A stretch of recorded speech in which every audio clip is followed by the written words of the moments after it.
Hi there, Lindsay here, the Frugal Crafter. I'm going to show you a couple ways today that you can use inexpensive Mod Podge as a transfer gel for your foil. Now, there are some transfer gels that are being sold for a crazy amount of money right now, but this works really well. Now, you can use pretty much any sort of gel. You have any gloss gel. I first tried with some Soho gloss gel, which I applied with a palette knife on this design here over a stencil, and I love that I got a really good detail, but I found that it dried really hard and it didn't grab the foil quite as well as my trusty old Mod Podge. So that's what I'm going to show you how to do today.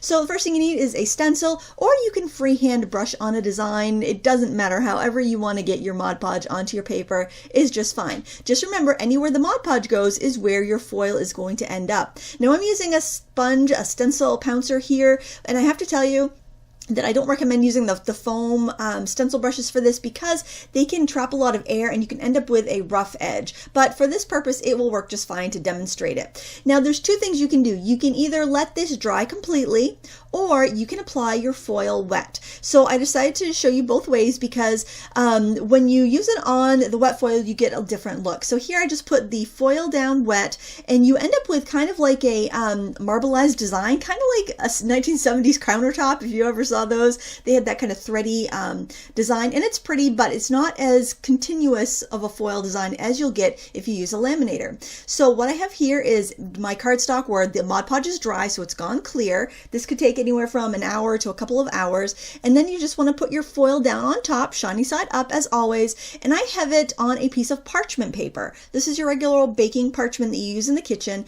and you just want to sandwich it in there, and that's just going to keep everything contained as you go through the laminator. So my laminator is all heated up and ready to go. You just want to carefully guide your parchment paper in, and you can keep using this parchment paper over and over again unless it gets bent or wrinkled where it will get caught in your machine. As long as it's flat, you're good, and then you're going to send it through your laminator.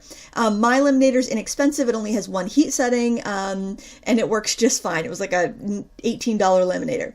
And now just peel off the foil and you can see your beautiful design. Like I mentioned, the neater you apply your Mod Podge to begin with, the neater your design is that you're going to get out. So have fun, experiment with your Mod Podge, get the gloss stuff just because it tends to be a little stickier, and have some fun with it. I'm so happy that this works and I didn't have to go spend $9 on a tiny little jar of transfer gel. So I hope you have fun with this. Hope you give it a thumbs up if you enjoyed it. Until next time, happy crafting.